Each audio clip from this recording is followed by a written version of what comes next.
চিংড়ি মাছ বানানোর জন্য ক্যাপসিকাম, পেঁয়াজ, টমেটো কড়াতে দিয়ে ভাজা ভাজা করে নিচ্ছি। আগে থেকে মাছটা সিদ্ধ করে রেখেছি, ভালো করে নুন দিয়ে সিদ্ধ করে রেখেছি।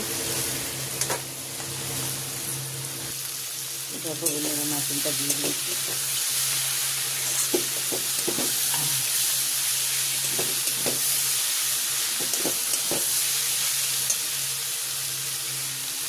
এবার একটু দিয়ে দেবো অল্প পরিমাণে মরিচ গুঁড়ো।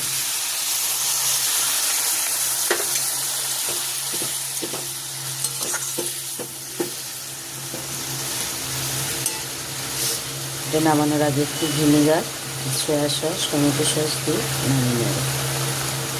এতে অ্যাড করলাম ভিনেগার, টমেটো সস,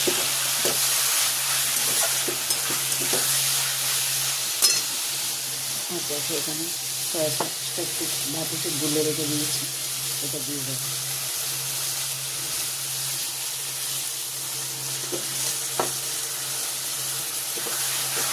তো আজকে রেডি হয়ে গেল চিংড়ি মাছ।